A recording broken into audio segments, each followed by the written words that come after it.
suppose que si vous êtes venu aujourd'hui, c'est parce que peut-être un peu au fond de vous, vous avez l'âme d'entrepreneur et certainement de futurs entrepreneurs sociaux.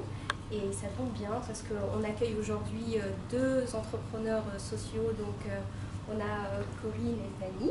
Et puis on a aussi l'honneur d'accueillir des gens qui, certes, ne sont pas des entrepreneurs sociaux, mais qui en savent beaucoup sur le sujet, puisqu'ils travaillent essentiellement et beaucoup sur ça. Donc, Monsieur Bernard Parent, que tout le monde connaît dans cette école, voilà, la star de cette école. C'est même pas vrai, tout à l'heure, ils ne connaissaient pas. Ah bah, ce soir, vous allez tous connaître Monsieur Parent. Et puis, nous avons Katia, pleine d'énergie, donc voilà, et puis sans oublier notre petit président Bastien de l'Actos. Voilà, alors sans plus tarder, je vais simplement vous demander de mettre vos téléphones sur silencieux, on va bientôt décoller, et j'invite Bastien sur la scène pour vous faire une petite introduction et vous présenter Enactus. Voilà, merci, et pas bonne conférence, puisque en fait je reviens. Bonjour à tous. Donc, je me présente, donc, je suis Bastien Lamotte, donc, chef de projet d'Enactus Sketch BS. Donc en fait, Enactus Sketch, c'est un projet d'unitaire donc, que tout le monde connaît dans l'école militaire. Et en réalité, en fait, Enactus Sketch BS fait partie d'une entité bien plus grosse, donc d'Enactus, dans l'occurrence d'Enactus France.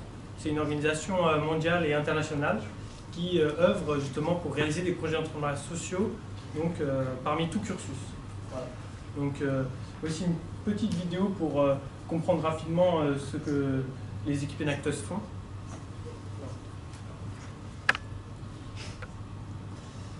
Je n'ai pas dit c'est la vidéo. Comme prévu, ça ne marche pas. J'ai essayé tout ça. Les aléas de la présentation.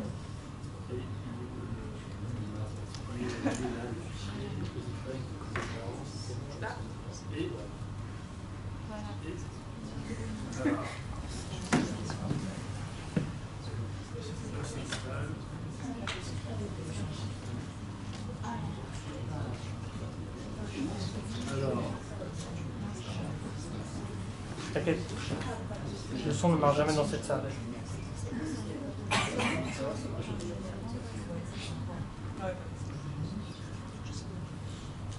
C'est une présentation silencieuse.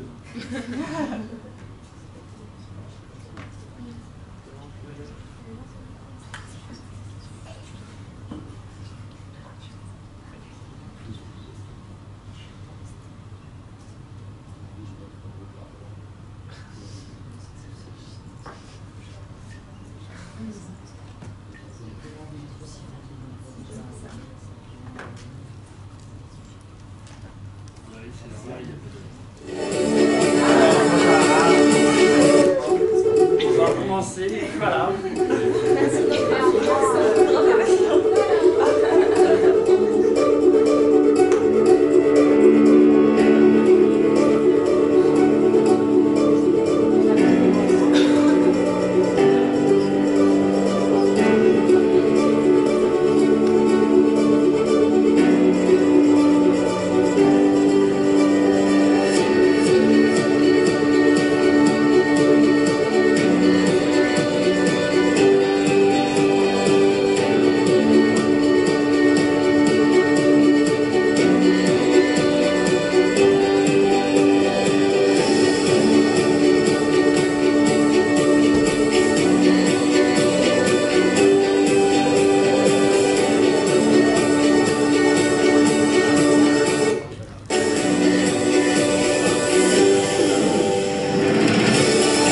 On est parti d'un constat très...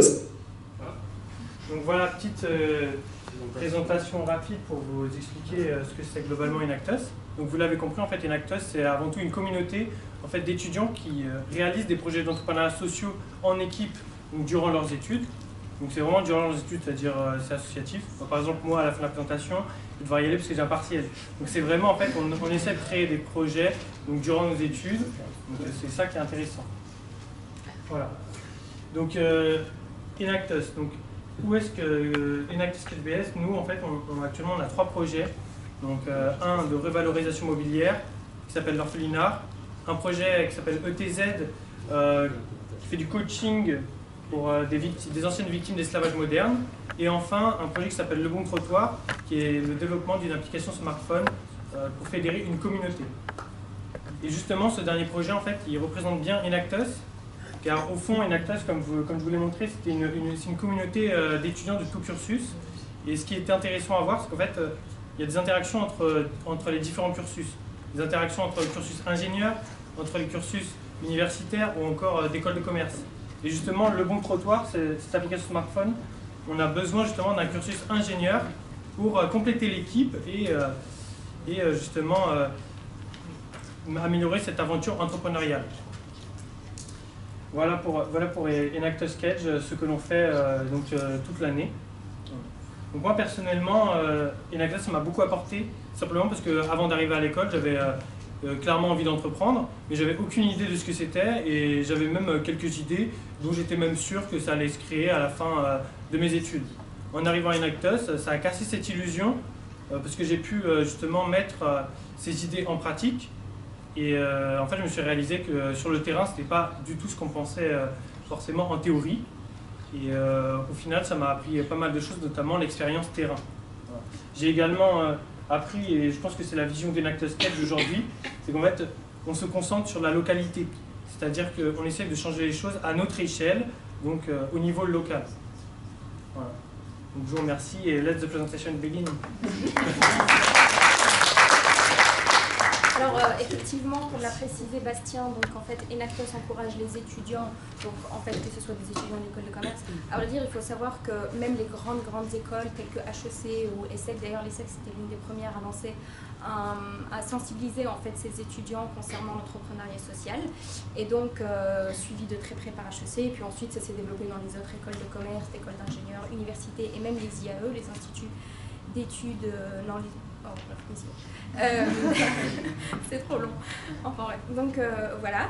Mais pour mieux comprendre en fait qu'est-ce que l'entrepreneuriat social, parce que l'entrepreneuriat social, ça fait partie de l'économie sociale et solidaire, qui est en fait tout un écosystème.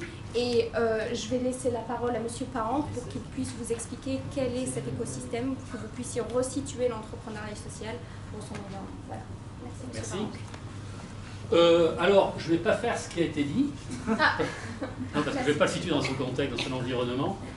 Moi, j'aime pas trop les catégories, les secteurs, et derrière de... C'est Sébastien qui était là, Sébastien qui disait trouver, faire quelque chose, etc. Il y a toute une dimension qui peut être aussi de vous faire l'inverse de ce que vous croyez faire. Je vais prendre la télécommande, ce sera mieux parce que je crois à peu près savoir. Donc là, il y a deux projets pour vous faire voir que ce que je vais faire en théorie, c'est pas non plus que de la théorie. Donc c'est le projet Jay, c'est Jeune Entrepreneur ou Entrepreneurship for Youth. Et l'autre, c'est Tomet, qui est supporté par J2R La Mondiale, où on fait effectivement du financement de projets. Donc, vous avez refait mes slides. Hein. C'est juste un corps. Bonne réponse, mais bon, ça fait rien, ça j'ai du mal. Donc, l'économie sociale et solidaire, il faut savoir que c'est un concept très français. Je dirais pas franco-français, mais quand même bien français, parce que les Canadiens, eux, ils nous comprennent un peu. On a donc la segmentation habituelle, l'économie sociale, qui n'est pas forcément l'entrepreneuriat social. Donc là aussi, au niveau du vocabulaire, on n'est pas, enfin, je veux dire, c'est un manque de rigueur, mais enfin, je pense que c'est fait exprès, et je vous expliquerai pourquoi à mon sens. Donc on a l'économie sociale, qui concerne les coopératives, les mutuelles, les associations, libre adhésion, activité à but lucratif limité, ou même non lucratif, autonomie de gestion, donc ses propres ressources, et une gestion démocratique, c'est-à-dire un homme, une voix, et non pas une action, une voix. Ça, c'est l'économie sociale. Et on a l'économie solidaire, qui est, le reste, c'est les activités à utilité sociale. Alors c'est assez fantastique, c'est que dans l'économie solidaire, on a l'utilité sociale qui apparaît dans la définition. Et je vous ai apporté un bouquin qui est facile à lire, c'est vers une théorie de l'économie sociale et solidaire qui présente un peu toutes ces problématiques, ces tenants, ces aboutissants, et qui voit en gros différents codes, parce qu'il y a un code, il y a un code des mutuelles, des assurances, etc., je veux dire, qui régit ça, les coopératives en particulier. on a une opposition, ce qui fait dire qu'en France, on a une définition de l'économie sociale qui est soit statutaire, coopérative, association, etc., soit sectorielle, avec l'économie sociale, on va dire les maisons pour les vieux, etc., tout ce qui est caritatif. Moi, je ne me situe absolument pas dans cette définition-là, parce que je trouve qu'elle est limitative par rapport aux finalités. Ah ben voilà. Ah si. Il faut avoir le doigt.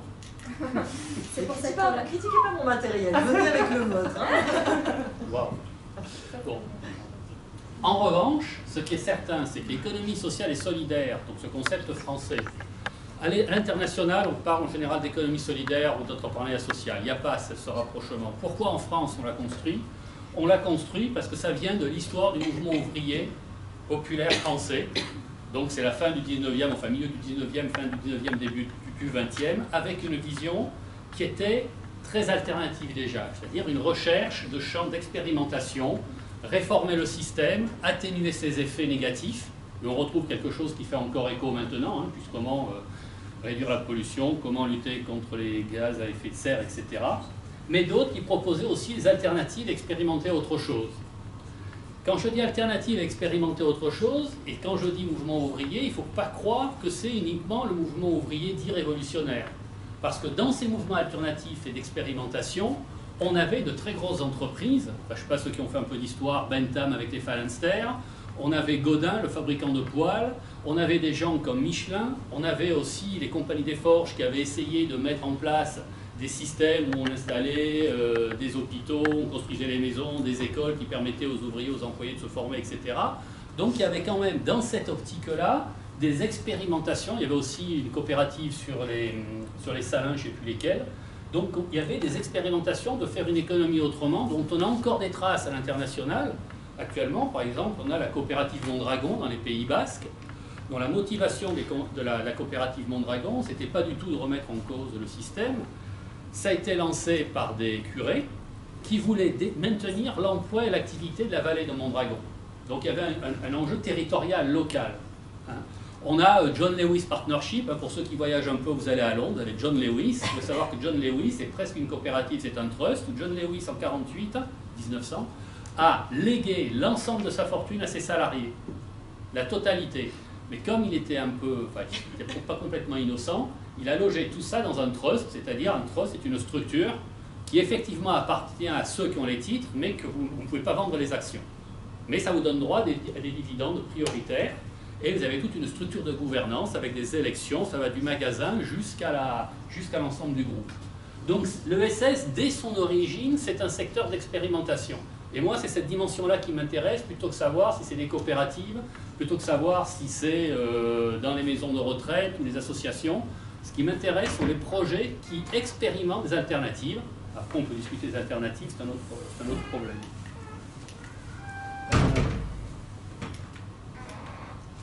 Putain, c'est très bien. Dans le monde, si je sors de la France, la distinction principale, c'est for profit et for non-profit. Donc à finalité de profit, finalité non-profit. Alors ce qu'il faut bien entendre là encore sur les mots, c'est que dans le langage anglo-saxon, parce qu'il ne faut pas taper que sur les Français et leur langage, dans le langage anglo-saxon, for profit a une notion extrêmement précise dans la théorie financière. Le non-profit, le profit, c'est la valorisation de la valeur actionnariale. Hein, donc le profit à ce moment-là, c'est pas seulement je dégage un excédent qui va me permettre de rembourser mes dettes, d'investir demain, de faire de la formation, de recruter et d'assurer la pérennité. Développer des excédents, il y a des associations qui développent des excédents et qui réinvestissent leurs excédents. Donc la dimension de la logique du profit, dans le monde anglo-saxon, c'est plus ou moins dit, c'est plus ou moins avancé, c'est plus ou moins intense, mais il y a toujours cette dimension de la maximisation de la valeur actionnariale. Pourquoi? Parce qu'on est dans un monde, et ça c'est plutôt mon programme de recherche, mais dans un monde dans lequel la finance fonctionne sur le critère de la maximisation de valeur actionnariale, confère la bourse, le Nasdaq ces temps-ci, garant du bien-être collectif à long terme. L'hypothèse ontologique, c'est-à-dire l'hypothèse qui concerne l'être, notre devenir, c'est l'hypothèse que si on permet à ceux qui ont de l'argent de correctement le placer, en le plaçant correctement, ils vont répondre à des projets qui vous intéressent, et comme ça vous intéresse, vous allez faire ces projets, et on arrivera à atteindre le bien-être collectif à long terme. C'est une hypothèse, donc c'est un axiome, parce que c'est jamais démontré, mais c'est ce modèle-là. Et en face, il y a le non-profit. Le non-profit, comme son nom l'indique, ce n'est pas pour les actionnaires, ça vise d'autres objectifs que ça. Et c'est important d'avoir en tête, parce que c'est là où il y a des différences fondamentales entre ce qu'on appelle l'entrepreneuriat social, social business, et l'économie sociale et solidaire, y compris que l'économie sociale. C'est cette rupture. Donc l'enjeu, c'est de savoir si l'économie sociale et solidaire, c'est une économie que sociale, au sens où on fait du non-profit, par opposition au profit, ou si l'économie sociale et solidaire, ça peut être encore autre chose, quelque chose de différent. Pour ceux que ça intéresse, il y a un très bon papier qui présente ça, qui a été présenté à l'ONU, de McMurtry de York University, qui dit bien, je veux dire, Social and Solidarity Economy, est-ce que c'est un Prométhée? C'est-à-dire, on va découvrir quelque chose et on va l'ouvrir et le répandre pour tout le monde. Est-ce que c'est un cheval de Troie? On va dire, est-ce que ça va être un prétexte finalement pour faire du capital là où on ne l'attendait pas? Ou est-ce que c'est un Frankenstein, c'est-à-dire c'est un truc, on ne sait plus trop de quelle allure il a et qui peut prendre des tas de configurations possibles. Et on a des tas d'exemples là-dessus, sur cette configuration et cette manipulation potentielle, avec Couchsurfing, qui à un moment donné a été vendu par son créateur à des fonds. Et quelque chose qui était fondé sur le bénévolat, sur le partage et sur l'échange, s'est transformé sur une logique purement actionnariale. Donc ça, là, normalement, si vous tapez une RI6D, vous trouvez la conférence. Ceux qui sont intéressés, vous me le demandez, je vous passerai le papier. C'est dans ce contexte que le social business apparaît. Enfin, apparaît, est en débat. Il y a un très beau bouquin qui s'appelle Les Nouveaux Riches, qui est un anthropologue qui est allé visiter les fondations aux États-Unis, qui montre bien que ces nouveaux riches font des fondations, comme Bill Gates, etc., mais ils financent ce qui correspond à leurs valeurs. C'est-à-dire, je te prête de l'argent si tu arrêtes de boire. Je te donne 1 euro dans la rue si tu arrêtes de fumer, si tu me promets de ne pas aller te droguer. C'est-à-dire, il y a quand même une dimension de système de valeurs qu'on cherche à imposer quelque part à la personne. Le social business, pour moi, occulte l'ambiguïté de l'activité. C'est quoi le social? Le terme social business signifie en fait faire des affaires, alors que le terme entrepreneuriat social laisse planer un doute bien utile sur sa finalité. Social business, c'est du business. Donc le business, on le fait dans le social. Je vous rappelle Danone, qui développe en Inde tout un système autour de ces yaourts, de ces produits laitiers, et qui accompagne les créateurs avec, comment il s'appelle, avec la Grameen Bank, etc. La question, c'est de savoir si en faisant ça, Danone ne prépare pas le terrain et une main-d'œuvre solvable et à des consommateurs qui sont capables d'acheter ces produits, ou s'il leur donne réellement les moyens de leur émancipation. Carrefour avait tenté la même expérience. Carrefour avait soutenu des petits producteurs de riz en disant c'est notre responsabilité sociale. Certes, ça y est, cette responsabilité sociale. Mais de soutenir des producteurs de riz, ça permet aussi de créer un circuit court d'approvisionnement de leurs centres commerciaux. Et ils sont obligés par rapport à ça à avoir un certain nombre de mesures de contrôle qualité. Donc ils ont plutôt intérêt à former leurs fournisseurs que de les laisser faire n'importe quoi. Parce que si vous avez 100 ou 200 personnes qui meurent empoisonnées en Inde, ça se saura sur l'ensemble de la planète. Rappelez-vous Perrier aux États-Unis avec le produit, là, je ne sais plus ce que c'était, qui était rentré dans les bouteilles minérales, et Perrier s'en est quasiment jamais relevé. Donc on retrouve les termes d'alternative dans l'intervention, économie sociale et solidaire, une rupture, point d'interrogation. Est-ce que l'ESS est une rupture avec un modèle? Est-ce qu'elle est simplement, ce qui est déjà pas mal, une opportunité de croissance, de mise en valeur du capital, pour lequel le social n'est qu'un nouveau secteur à investir? Et il n'y a pas de réponse, il n'y a pas du oui, du non, c'est bien ou c'est mal. C'est qu'on est en permanence dans ces problématiques-là. Moi, je travaille actuellement avec Bernard Kovas sur les problématiques des brand community. On voit bien que les brand community, à un moment donné, arrivent à développer des usages et du pratique à partir d'une marque. On va prendre Nutella Day, puisque Ferrero est mort. Il y a des gens qui se font de super parties avec des Nutella parties. C'est-à-dire qu'en fait, on va se tartiner des machins et on fait des fêtes de quartier entre amis, entre potes, on bouffe du Nutella. Très bien, donc bien vous fasse. La question, c'est de savoir à partir de quand cette activité sociale représente une opportunité ou pas pour le capital, c'est-à-dire pour l'investissement, on va dire, traditionnel. Et il y a des agences de voyage qui organisent des Nutella parties, qui à l'origine sont des initiatives sociales d'un quartier, des amis, des potes, etc., pour à travers cette animation locale, attirer des clients pour leur activité de transport, de voyage, etc. C'est ni bien, ni mal, ni à faire, ni pas à faire, c'est pas ça le problème. La question, c'est de savoir qu'est-ce qu'on fait, quelles sont les finalités dans lesquelles on s'inscrit. Et donc l'économie sociale et solidaire, l'entrepreneuriat social, c'est les deux. Et ce qui est un enjeu. Et le cas du crowdfunding est très intéressant là-dessus. Parce que le crowdfunding, c'est simplement un système de collecte de l'épargne en réduisant au maximum les intermédiaires. C'est le rêve de toute banque, hein, de réduire les coûts de collecte de l'épargne, de réduire les coûts administratifs pour à la fois augmenter ses propres marges et gérer ses taux d'intérêt, et gérer son risque. Donc, mais en même temps, le crowdfunding c'est autre chose, ça peut être autre chose, c'est à un moment donné comment on se réunit tous dans cette salle pour financer un projet qui fait sens pour nous. Et même encore, il y a un troisième niveau, est-ce le crowdfunding, on se réunit pour financer un projet qui fait sens pour nous, et quel est ce sens? Quelle est la nature de ce sens? C'est simplement, c'est une opportunité, je vais mettre mon argent là, on va soutenir, on ne sait jamais, on est peut-être les prochains Bill Gates de la planète. Pour ceux qui ont regardé les échos de la semaine dernière, dont les parents auraient placé $100 dans les fonds de Warren Buffett, ces $100 vaudraient 1,8 million de dollars aujourd'hui. Donc voilà, donc on peut faire du crowdfunding, on met $100, 100 euros, 50, etc. Ou est-ce qu'on fait du crowdfunding pour soutenir des projets qui, dans les conditions de marché actuelles, n'auraient pas de viabilité ou n'auraient pas de deux financeurs, alors même qu'ils répondent à un besoin social, à un enjeu sociétal, problème du recyclage, problème des fruits et des légumes non calibrés, etc. Et pendant que je parlais, vous avez lu la citation, je ne sais pas si ça se voit bien d'en haut. Et le crowdfunding, il me permet effectivement le financement à la fois d'activités lucratives et en même temps d'activités sociales. Oui, sur les écrans, c'est vachement moderne. Il n'y a que moi qui vois mal. Hein.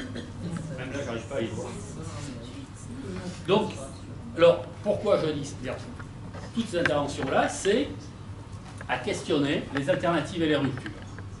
Donc moi, mon approche, les cours que je fais, les articles que je fais, les travaux, les projets que je soutiens ou les clients que j'accompagne, c'est toujours sur des logiques de rupture. Ça ne veut pas dire qu'on va réussir la rupture, parce que ce serait prétentieux, mais en tout cas, il y a toujours cette interrogation du sens, du collectif, des finalités, des outils, des moyens, de la méthode, etc. Et moi, je reprends la définition de Saakian et Servet qui ont travaillé, là, qui travaillent sur un article, je pense, sur le crowdfunding, qui est un chapitre d'ouvrage qui va sortir. Je fonde l'économie sociale et solidaire sur la réciprocité, plutôt que sur la concurrence. C'est-à-dire que c'est une forme de transaction qui va derrière simplement le donner et le recevoir. Parce qu'à la limite, on peut donner et recevoir. Je ne vais pas provoquer, si Joël était là, je l'aurais provoqué, mais on peut très bien donner et recevoir, et puis strictement rien avoir à carrer de la personne à qui on donne et de qui on reçoit. On s'est donné bonne conscience. Joël serait d'accord. Hein? Joël serait d'accord avec ça. Oui. Non, mais j'aurais provoqué un peu plus. J'aurais dit le café suspendu. Donc c'est une forme d'indépendance qui lie les gens. C'est-à-dire que plutôt d'être dans un univers qui nous dit toujours l'individu, votre liberté individuelle, votre droit à la parole, votre liberté d'expression, etc., et qui nous force finalement à regarder que notre nombril, en nous faisant oublier que si on a un nombril, c'est qu'il y a d'abord deux personnes qui se sont rencontrées. Et que, oui, enfin... C'est bon, après, on sait. C'est vrai? Ça va. Non, mais eux, tout ça, Oui aussi. et qu'à partir de là, il faut effectivement être allé au-delà de son propre soi, accepter les compromis, je ne parle pas de compromission, mais de compromis, être capable d'avoir des questions à résoudre, et donc de faire de la solidarité le vecteur de l'action, là en l'occurrence économique, qui va nous permettre de construire ces liens, de donner de la pérennité et de gérer collectivement des projets. Donc c'est une interdépendance consciente entre les acteurs. C'est un idéal type, basé sur la coopération plutôt que la concurrence. Et là encore, ça revient à savoir, à re-questionner la place de l'économie. Une des grandes caractéristiques du capitalisme, c'est que c'est le premier système économique qui a réussi à complètement sortir l'économique du domaine politique. C'est-à-dire l'économique se suffit à lui-même. Je ne dis pas qu'il n'y a pas besoin de l'État, qu'il n'y a pas besoin de règles, qu'il n'y a pas besoin de le contenir, de le gérer, de le réguler. mais le marché est censé permettre de gérer l'ensemble des transactions qu'on a à faire dans notre vie.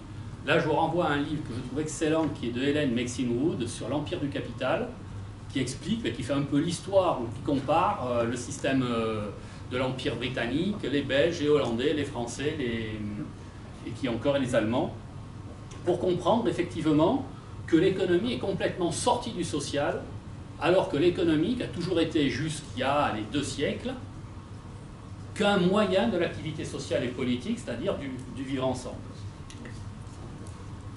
Il s'agit donc d'une économie, d'une finance autrement, et là je rappelle, c'est mon approche du sujet, hein, chacun après en fait ce qu'il veut, et c'est comme ça moi que je travaille, en fondant cette économie sur ces dimensions économiques, politiques et sociales, à partir de l'activité citoyenne, c'est-à-dire du sens.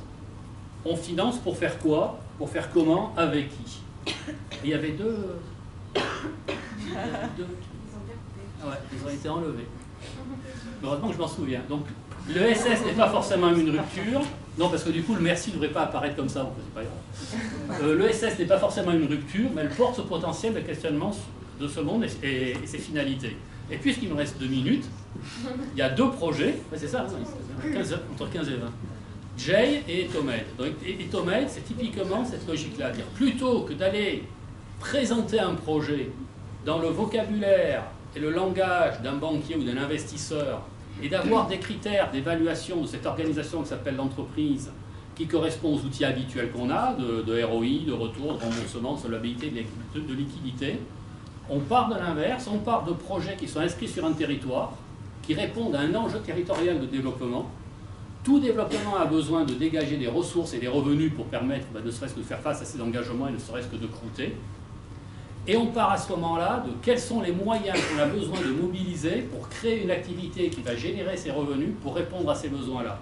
C'est-à-dire, par rapport à la création de valeur actionnariale, j'inverse la problématique, plutôt que de me dire que mon objectif c'est de créer de la valeur actionnariale qui va dégager un bien-être collectif, on inverse la problématique en disant quel est l'objectif de bien-être collectif sur un territoire, quels sont les besoins auxquels on répond, quel est le débat citoyen qui a été exprimé, quelles sont les solidarités qu'on veut construire, et à ce moment-là, comment on va organiser une activité économique avec les critères adaptés qui va répondre à cet enjeu-là. Et Jay, c'est pareil au niveau du bassin méditerranéen avec les étudiants des écoles d'ingénieurs et de management. Et je vous remercie.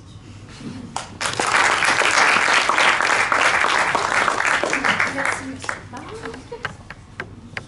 Alors bon, certes, monsieur Parent ne nous a pas expliqué quel était l'écosystème de l'entrepreneuriat social. Ceci dit, je vous ai dit ce soir, vous allez vous en souvenir de monsieur Parent. Alors, ceci dit, c'est vrai qu'il a posé cette question extrêmement intéressante, à savoir, est-ce que l'entrepreneuriat social est une rupture avec un modèle? Comment les entrepreneurs sociaux voient leur démarche en fait d'entrepreneuriat? Qu'est-ce qui les motive? Qu'est-ce qui les encourage à aller vers cette voie-là? Qu'est-ce que l'entrepreneuriat social selon eux? Parce que visiblement chacun a sa définition. Et on va inviter sur la scène Corinne. Corinne, corrige-moi si je me trompe, tu as été à Dauphine. Yes. Et Corinne a 25 ans, elle est 25 ans, n'est-ce pas? Entrepreneur de Kawa, comme quoi c'est possible, être jeune et entrepreneur, et ça marche. Je te laisse la petite télécommande. J'en ai pas besoin.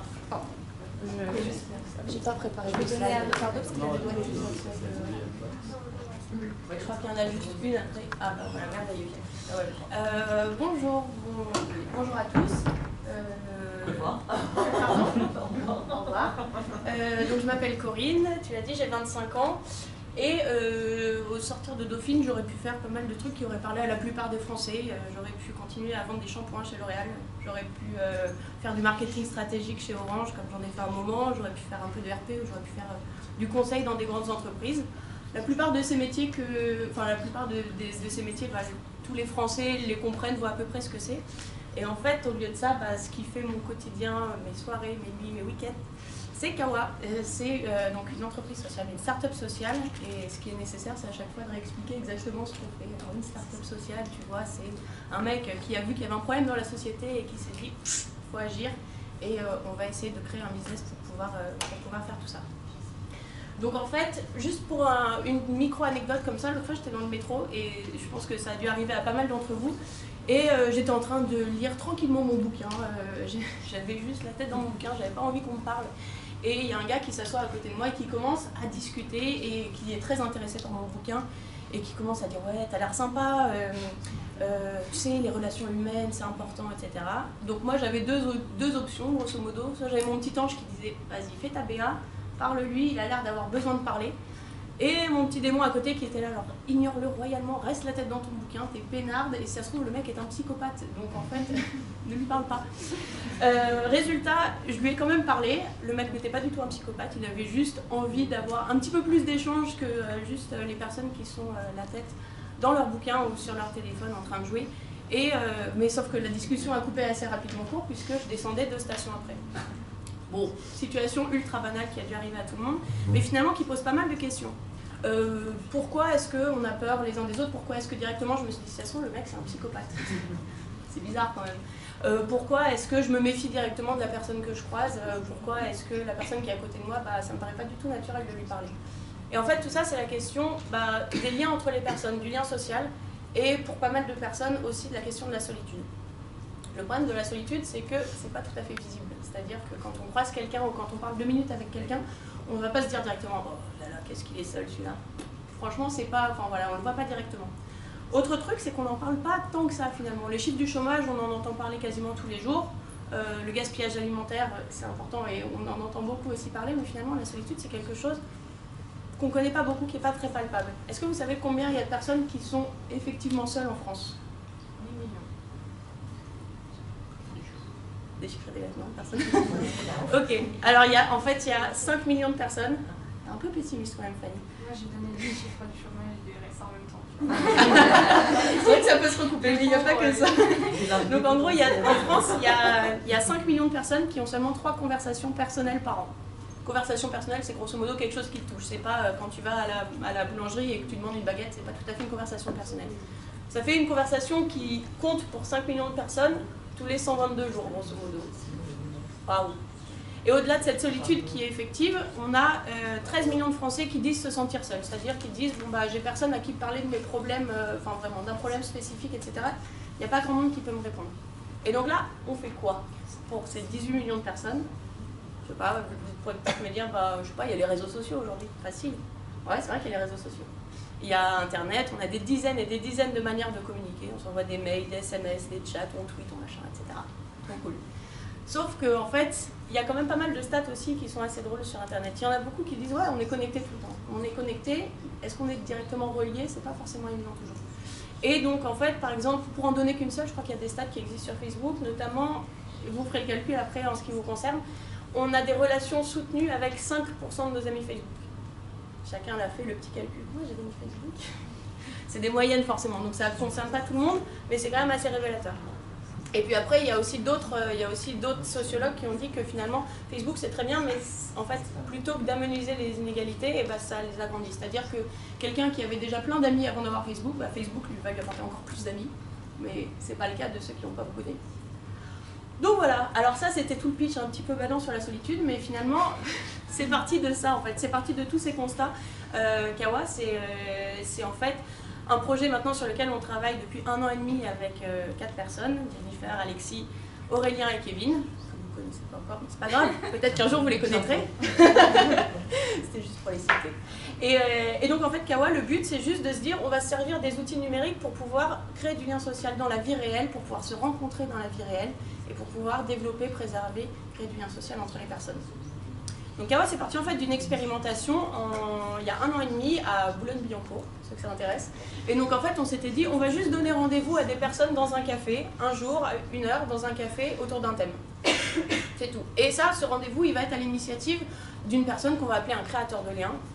Pourquoi pas, et qu'on aura formé, qu'on aura accompagné pour que la rencontre elle se déroule dans les meilleures conditions possibles. C'est-à-dire pour que chacun se sente à son aise, chacun se sente accueilli, etc. Et donc finalement, ah oui, pardon, je dois faire un petit peu une digression, tout le monde peut être créateur de liens, quel que soit son âge, sa situation, etc. Donc là vous me voyez venir, vous aussi vous pouvez être créateur de liens. Ah ouais. J'arrête ici le petit coup de pub. Et donc finalement comment ça se passe, c'est que vous allez sur kawa.co, vous créez un profil qui peut être complètement anonyme, ça prend environ 27 secondes, j'ai fait les tests, Et après, vous pouvez voir toutes les différentes rencontres Kawa qui sont organisées. Là, vous voyez, génial, il y a une rencontre Kawa qui est à Marseille. Ça vous intéresse, vous vous inscrivez. Et en fait, le jour J, donc vous arrivez au rendez-vous, il y a le créateur de lien donc, qui a initié cette rencontre qui vous accueille et qui va vous proposer de vivre ce qu'on appelle un peu le hasard des rencontres. C'est-à-dire que vous ne savez pas avec qui vous allez prendre un café, mais vu que vous venez dans un esprit de bienveillance, d'ouverture, d'altérité et un petit peu monde de bisounours, c'est merveilleux parce que vous ne savez pas si vous allez prendre un café avec Mireille qui a 75 ans ou avec Antoine qui en a 25, c'est pas grave, votre but, vous, c'est de pouvoir avoir l'occasion de découvrir quelqu'un que vous n'auriez pas croisé autrement. Et donc en fait, on va créer des paires, des petits groupes de conversation de 2 ou 3 personnes pour éviter de rester à 15. Quand on est 15 et qu'on est très timide, on ne prend pas la parole, étant donné qu'on a sans doute des choses qui sont super intéressantes à partager. Et donc une fois que ces petits groupes sont créés, et ben on va vous donner en fait des outils. Pourquoi? Pour faciliter et accompagner la conversation, pour éviter d'avoir des conversations de la pluie et du beau temps. C'est vrai que c'est cool, mais c'est pas ça qui nous élève le plus, de parler de la météo. Et donc en fait, si on vous permet de parler de vous et de qui est la personne en face, ça a beaucoup plus de chances, c'est pas forcément garanti à 100%, mais de vous tirer plus vers le haut et en tout cas de vous ouvrir peut-être les horizons. Et grosso modo, donc vous parlez avec une personne que vous connaissez pas pendant 45 minutes et la plupart du temps, on a des retours qui sont super positifs et les gens sont là au bout de 45 minutes quand on dit bon bah on va peut-être arrêter maintenant parce que voilà, laisser une porte de sortie et s'ils veulent se retrouver évidemment après ils sont les bienvenus. Et la plupart des gens sont là mais c'est pas possible, ça fait un quart d'heure qu'on parle. Alors non, ça fait pas un quart d'heure mais c'est tant mieux, c'est plutôt une bonne nouvelle. Et les gens repartent super contents. Et donc finalement sur ce format-là, on a à peu près, juste pour vous donner un ordre d'idée, on a 150 rencontres qui ont été organisées, qui ont permis à 1400 participants de se rencontrer dans une vingtaine de villes.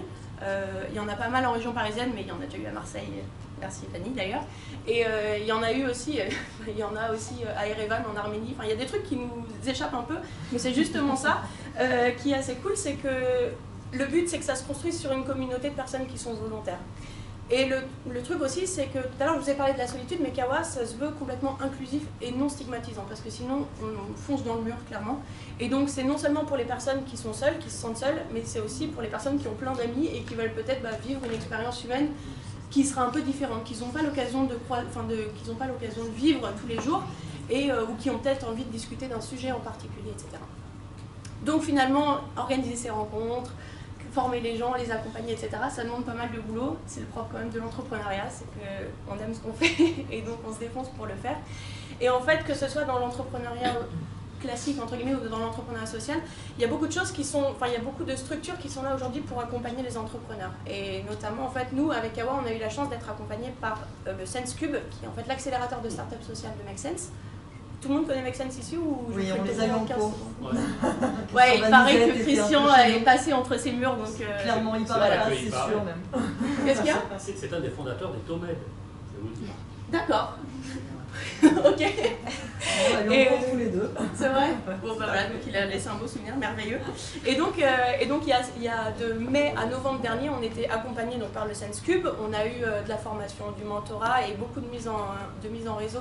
Et à titre personnel, c'est ça qui m'a fait plonger en fait dans le merveilleux bain de l'entrepreneuriat social et de toute la communauté Make Sense, parce que j'ai découvert en fait un monde dans lequel je me sentais comme un poisson dans l'eau, où je rencontrais tous les jours des personnes qui avaient des rêves plein la tête et qui tous les jours se démenaient pour trouver des solutions innovantes, créatives, pour pouvoir inventer le monde de demain et qui n'étaient pas du tout à avoir toute la misère du monde sur les épaules en disant oh, on court la catastrophe les gars, mais c'est plutôt on va se retrousser les manches et on va y arriver parce qu'on va inventer, on va itérer, on va expérimenter, on va rencontrer des gens, etc. Et on va se donner les moyens d'avancer. Et donc ça, c'était trop cool. Moi, c'est pour ça que je me sens, que je pense que même si je suis très fatiguée souvent, parce qu'on travaille pas mal, mais voilà, que je me sens à ma place là où je suis aujourd'hui.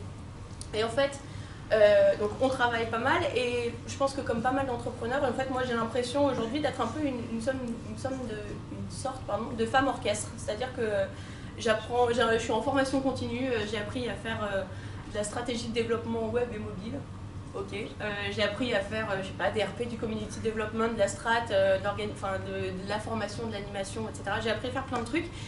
Et je pense que ça, c'est le propre de beaucoup d'entrepreneurs. Je pense que la dimension sociale, ce que ça apporte là-dedans, c'est un sens et c'est une motivation, une envie supplémentaire encore de pouvoir, enfin voilà, de vouloir faire avancer son projet, de se défoncer, de travailler H24 pour pouvoir faire avancer son projet parce qu'on y croit et parce qu'on est convaincu que notre action, elle va permettre de faire avancer, mais pas que soi, mais beaucoup plus de personnes, qui va être très inclusive et que ça va être un effort, enfin voilà, un effort collectif finalement pour pouvoir faire un petit peu avancer les choses. 11 minutes, il m'en reste une. Et donc, qu'est-ce que je voulais dire? Si, ce que je voulais dire, c'est que quand je parle d'entrepreneuriat social, quand je parle de mon quotidien un petit peu tous les jours, j'ai mes amis qui me prennent soit pour une énorme hippie, en me disant genre non mais Corinne, ça va quoi, atterris un petit peu, tu vas pas changer le monde, alors si, on veut le faire à notre échelle, on a envie de faire avancer les choses.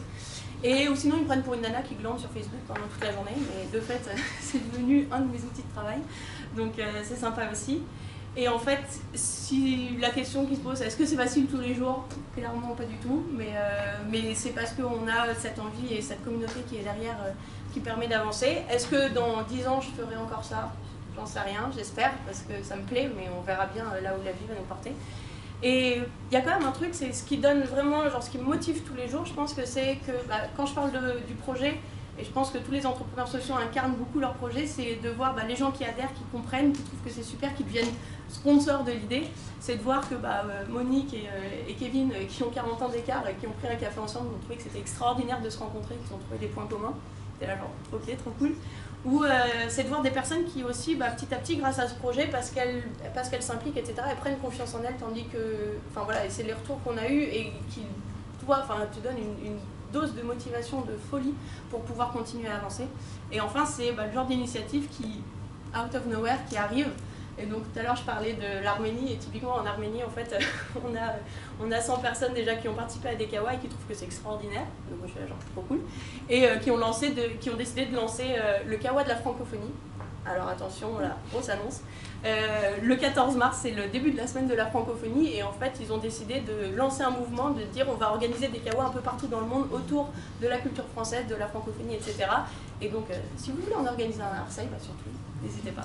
Voilà, merci de m'avoir écouté. Merci.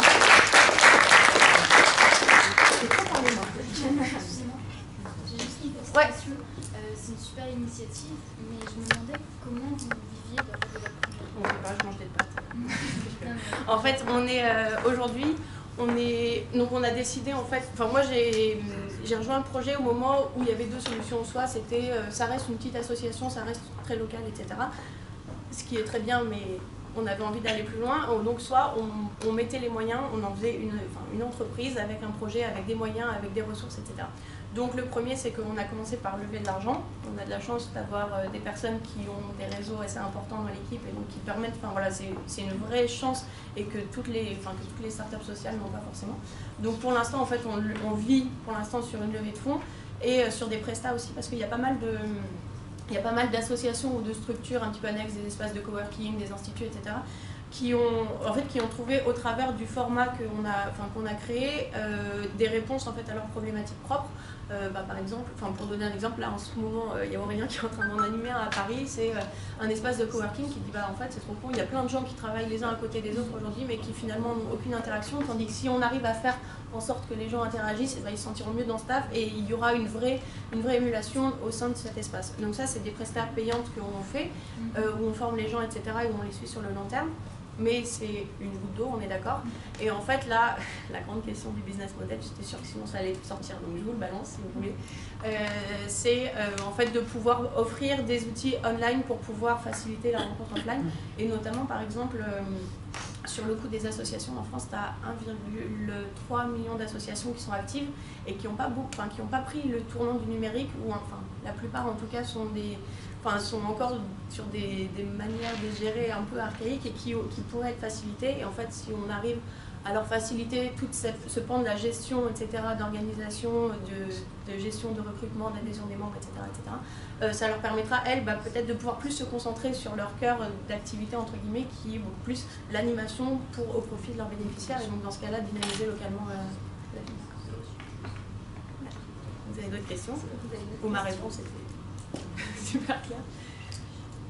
Alors moi j'avais une question d'ordre légal en fait. Je voulais savoir, est-ce que vous avez bénéficié un peu de la loi cadre ESS? Est-ce que vous avez un statut particulier, un statut qui facilite la création d'entreprises social, comment ça se passe en fait? Alors, on va bientôt fêter nos 1 an légalement.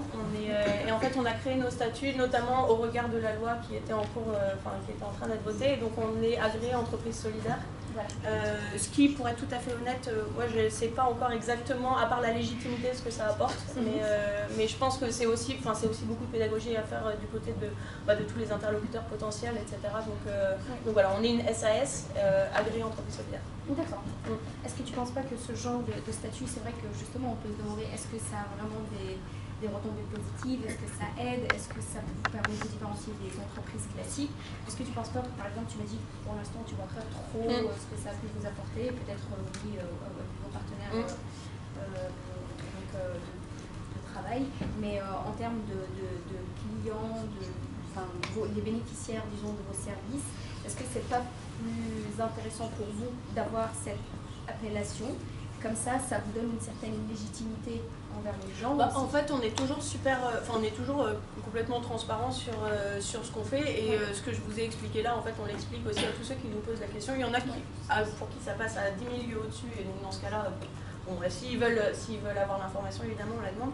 Et en fait, les gens sont souvent assez étonnés en disant « Ah, je pensais que c'était une association, etc. » Et en fait, ce qu'il y a, c'est qu'après, ça implique d'expliquer la démarche, pourquoi est-ce qu'on a fait ça. On a fait ça parce qu'on ne voulait pas dépendre de subventions, on n'avait pas envie de dépendre de dons de quelque manière que ce soit. On voulait en fait, on veut s'obliger aussi à trouver un business model pour avoir une action pérenne et un impact dans la durée. D'accord. Donc c'est grosso modo ce qu'on explique. Voilà.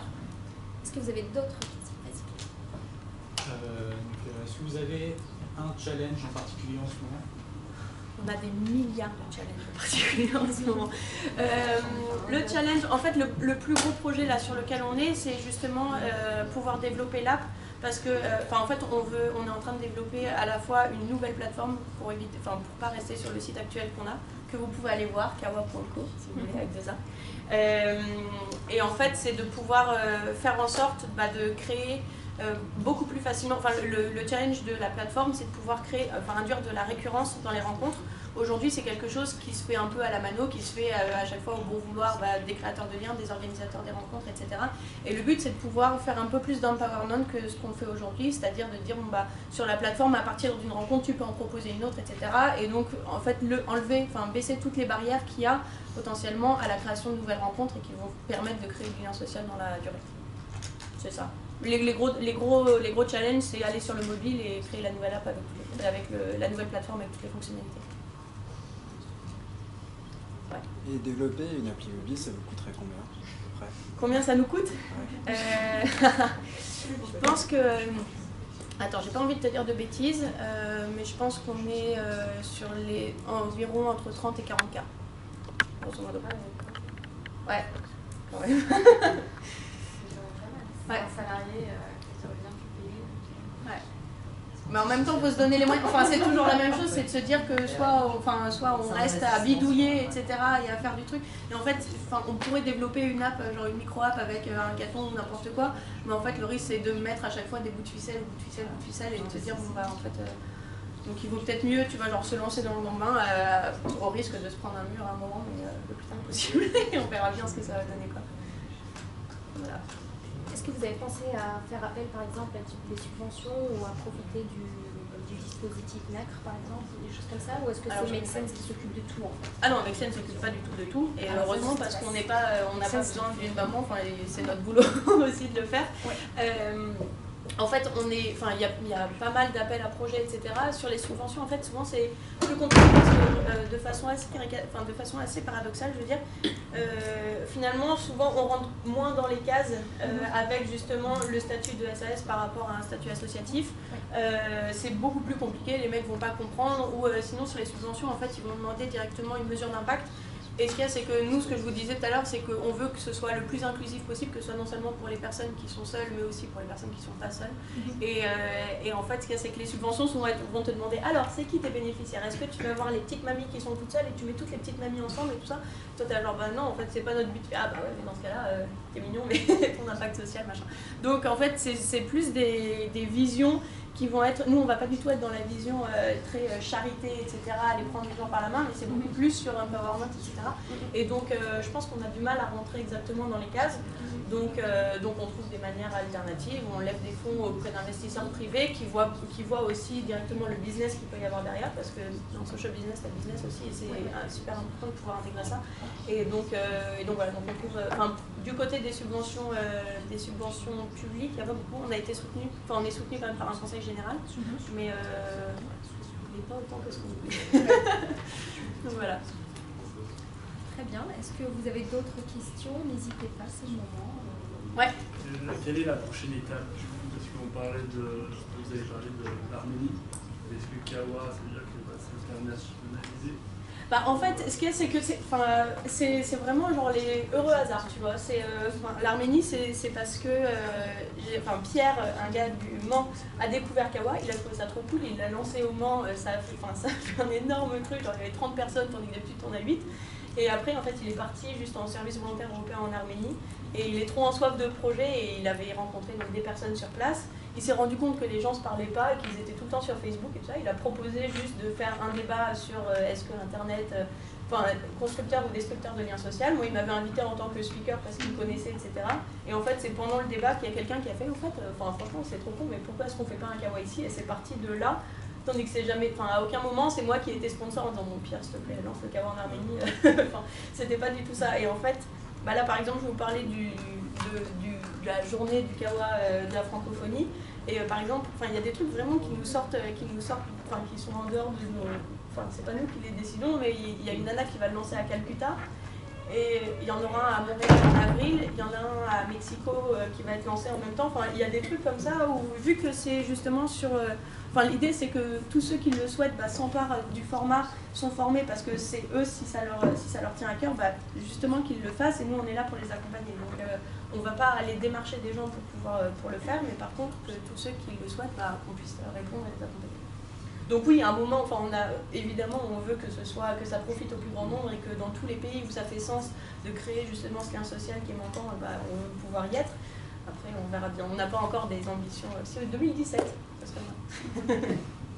Donc voilà. Ok. Merci beaucoup, Corinne. Merci à vous. Voilà. Alors, sans transition, parce que je pense qu'on est un petit peu court sur le temps, je vais appeler Katia. Alors, Katia, je ne veux pas dire de bêtises. Richard Huet. C'est pas ça, tu veux pas mon nom. Je suis que Katia. Alors, de quoi tu veux nous parler? Alors moi, je vais vous parler du rôle des émotions chez les entrepreneurs sociaux. Donc, je vais vous parler d'un travail de recherche de 2 chercheurs. Je peux avoir mon... Voilà. Donc moi, je suis prof ici à Kedge. Je suis responsable du cluster entrepreneuriat aussi.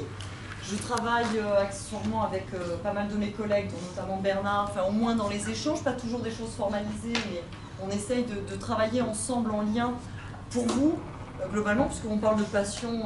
La passion, un prof, c'est aussi son job, la passion et la recherche. Donc moi, je vais vous parler de ça.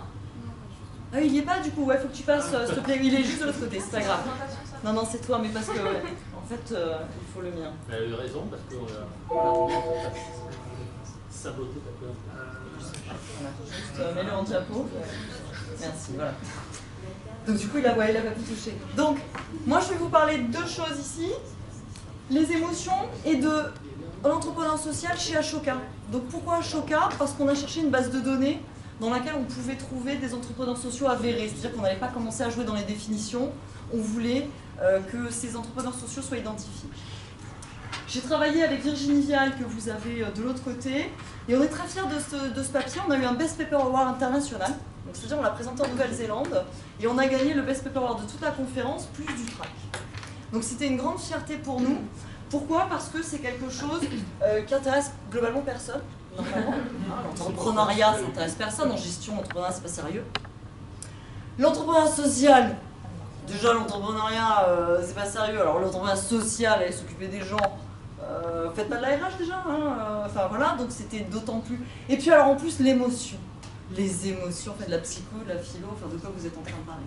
Donc finalement on a réussi à rallier des choses qui nous paraissaient fondamentales. On a essayé de montrer en quoi ils étaient différents des autres types d'entrepreneurs. Pour ceux qui me connaissent un peu, il n'y en a pas je crois dans la salle, Bastien étant parti, je fais un cours de Sustainable Entrepreneurship aussi, dans lequel moi je travaille sur l'entrepreneuriat durable, parce que pour moi, on va aussi au-delà. Il y a le social d'un côté, il y a le green de l'autre, et donc ensemble, ça fait du durable basiquement. Hein. Donc voilà, ça c'est quelque chose qui me tient énormément à cœur et sur lequel je travaille beaucoup. J'essaye de publier, j'ai un papier qui va être traduit en chinois. Je suis assez contente quand même, donc on va aller bosser à expliquer aux Chinois l'entrepreneuriat durable. Donc ça c'était un peu le côté fun. Alors, plus sérieusement, quelques définitions, je suis prof, hein, je vous rappelle. Donc ProAct Recherche, prenez des notes, ça se présente comme ça. Hein. ProAct Recherche, pas du tout ici. Recherche globalement, on définit toujours des différences, on lit. Hein, on lit des trucs et puis on se dit, bon bah c'est quoi finalement l'entrepreneuriat social? Nous on n'est pas les mains dans le cambouis, on se dit ok, de quoi qu'il me cause? De quoi qu'il me cause, on dit ok, il y a des bases communes, entrepreneurs sociaux, tu l'as très bien défini derrière, Bernard l'a fait avant, il y a des bases, on a besoin d'argent, on a besoin de faire tourner.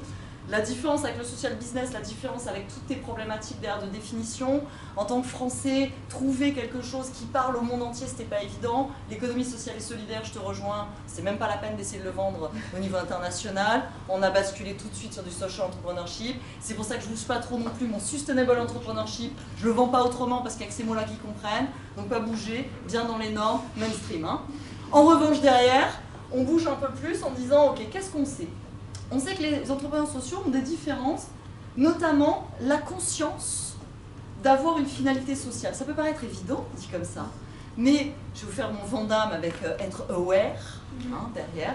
Donc cette notion de savoir, de choisir, d'aller vers, de se dire, maman, vous mangez de quoi? Ça, on verra plus tard. Pour l'instant, j'assouvis une passion, je m'éclate.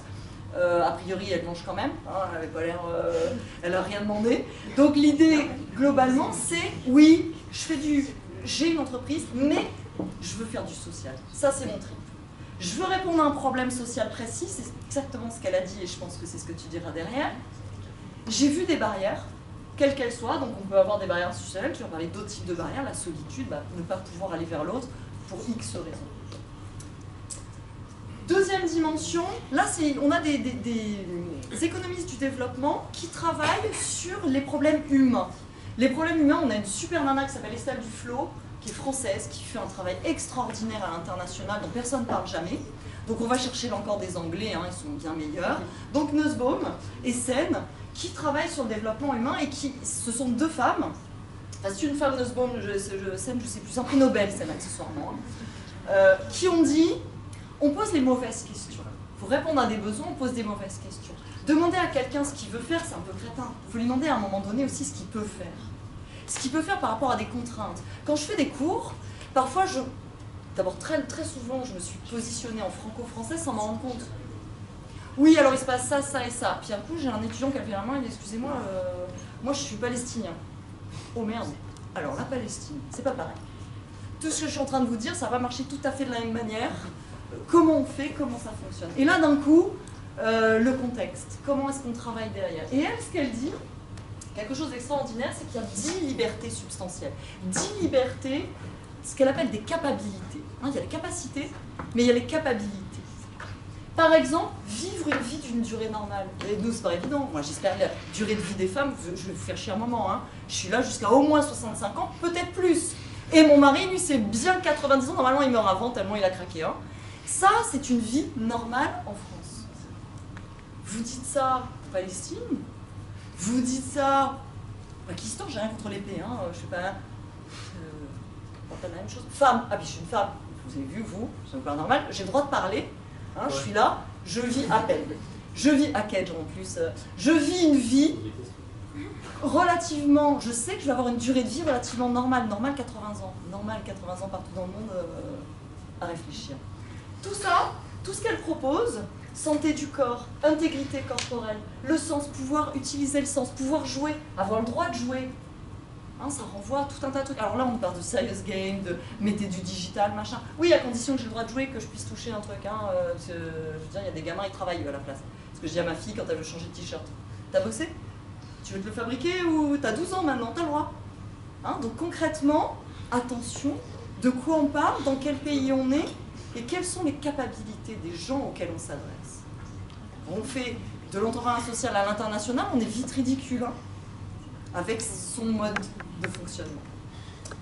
Et puis, très souvent, alors ça on s'en est aperçu aussi, mais c'est d'un point de vue théorique, les opportunités découlent de leur passé. La détection d'opportunités, je vais aller sur quelque chose, rien à voir, ne cherche pas par rapport à toi, découle du passé. 3 origines. On a des gens qui sont dans l'activisme, qui sont, par exemple, dans des associations, hein, derrière, qui sont dans l'entraide, qu'on fait... J'ai beaucoup de scouts, par exemple, de manière assez amusante, hein, des gens qui ont fait du scoutisme, ou autour de ça, des choses, on a l'habitude d'être dans l'entraide. Et puis la philanthropie, hein, l'habitude de donner, etc. Il y a d'autres auteurs qui nous disent que les entrepreneurs sociaux ont des croyances enracinées en eux-mêmes. Alors là encore, on va avoir par exemple de la religion. Hein, penser à l'autre, se tourner vers l'autre, des choses qui viennent de la petite enfance. On a baigné dans ça, des croyances ancrées en soi, formées très tôt du coup. Ça peut venir donc de parents très engagés en politique, dans le social. Je le fais dans l'autre ordre, c'est un peu plus rigolo comme ça. D'une expérience qui les a vraiment changés, un voyage humanitaire, un truc pas forcément humanitaire, un autre pays, waouh, ah ouais, il y en a qui vivent autrement la première fois, hein, le choc de ailleurs. Et puis, moins drôle, des incidents, des traumatismes dans l'enfance, qui vont faire qu'on va vouloir changer des choses. Charrier et Lehner nous disent, non, c'est une combinaison de caractéristiques, de choses, de l'individu. Il y a des individus, il y a des gens qu'on appelle des psychopathes, hein. Tu parlais de psychopathes, il en existe. Hein. Il y a des sociopathes, etc. Mais globalement, comme tu l'as dit, c'est pas la majorité. Donc les gens ont des choses en eux, des caractéristiques qui font qu'ils ont quand même un ensemble de caractéristiques qui les tendraient plutôt à aller vers l'autre. Des expériences liées à l'enfance aussi. On voit un truc tout bête, par exemple, faire un sport collectif ou un sport individuel. Vous voyez bien qu'on n'a pas la même personne non plus derrière, comment on se sent, tout ça. Hein, c'est tous ces éléments. Le passé familial, une structure avec beaucoup de frères et sœurs, dans une structure très soudée, ou un enfant du divorce avec un frère et sœur, famille d'accueil séparée, pas du tout la même vie. Hein, on n'est pas du tout dans le même monde. Et puis des expériences professionnelles qui font que vous vous créez et ils se créent. Donc finalement, on est parti du point de départ que les entrepreneurs sociaux vont se différencier par leur empathie de manière large, c'est-à-dire l'affect. Ce qu'on trouve dans les théories sous le nom d'affect, qui est beaucoup plus importante que la finalité commerciale, la rationalité. C'est très exactement ce que tu développais et ce que Bernard présentait de manière théorique aussi. Alors c'est quoi l'affect? L'affect, il y a un type qui l'a défini, qui travaille aussi dans l'entrepreneuriat, mais qui est psychologue derrière, qui s'appelle Baron, et qui nous dit il y a 2 types de possibilités. Soit c'est positif, ce que je ressens c'est positif, soit ce que je ressens c'est négatif. Et il dit non seulement il y a ces 2 options-là, mais en plus, ça peut être très court, j'ai peur, oula, vous m'avez fait peur, la porte qui a claqué, j'ai eu peur, c'est négatif, mais c'est très court, c'est une émotion que j'ai ressentie. Ou bien, dans ma famille, ma mère était toujours malade, donc il y a une tristesse, mais une tristesse constante. Et donc ça affecte le caractère de l'individu.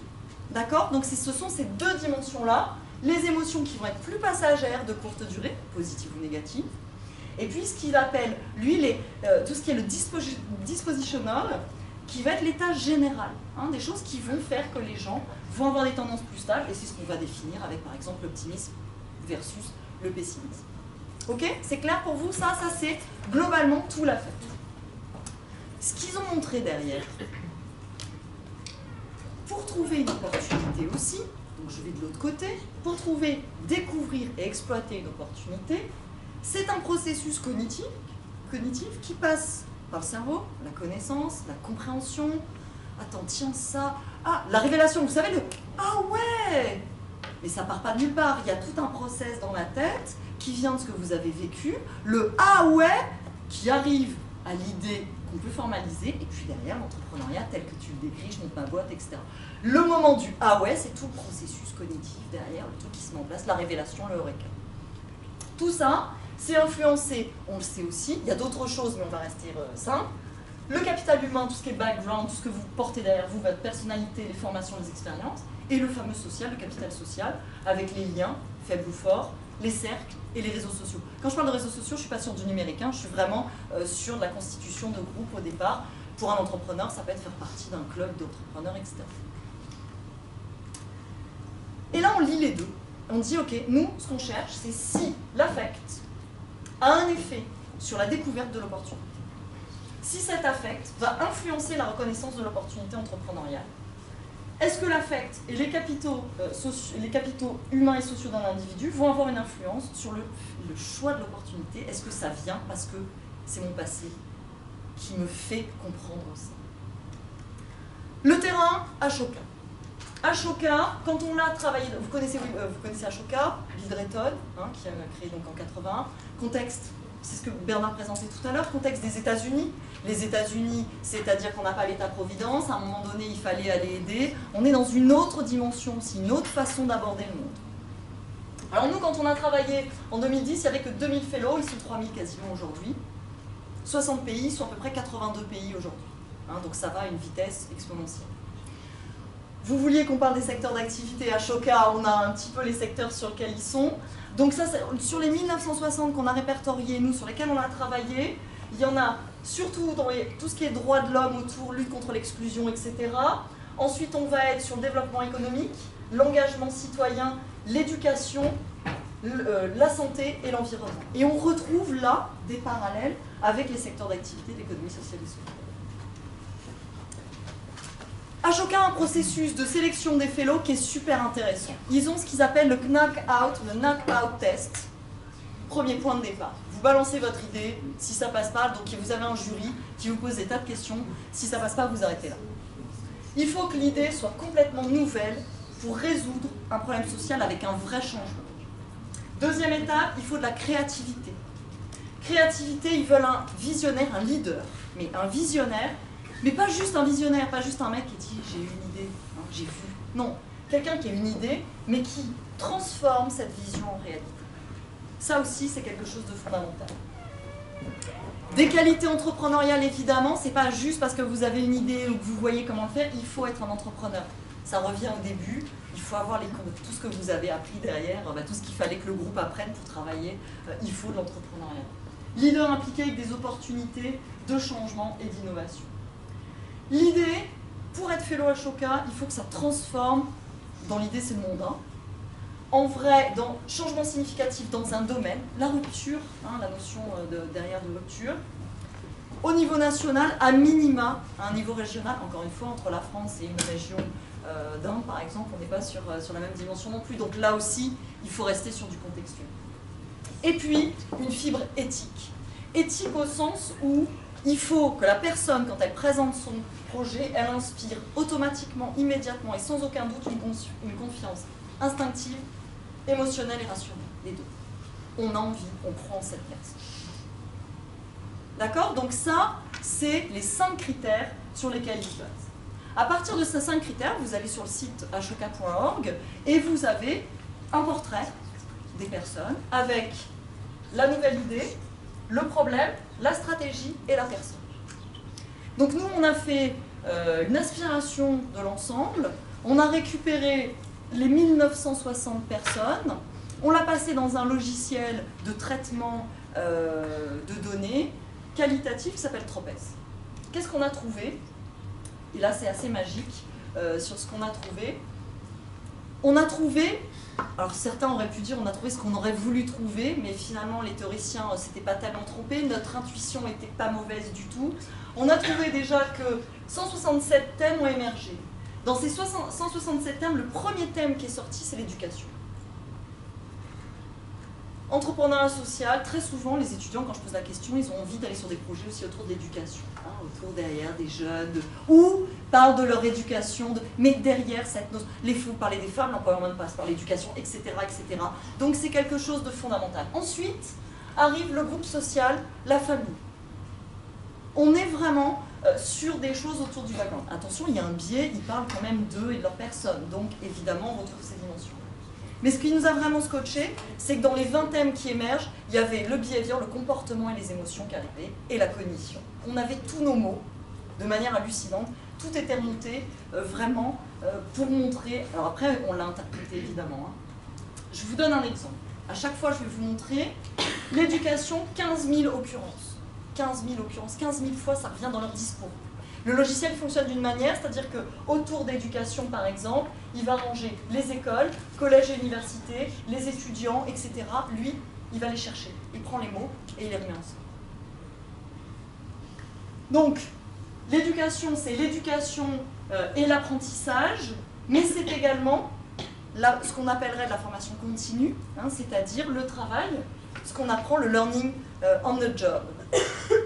Ça, on a des exemples assez extraordinaires. Derrière, on a les verbatims qui ressortent, et là, on a l'histoire des gens. Les gens racontent.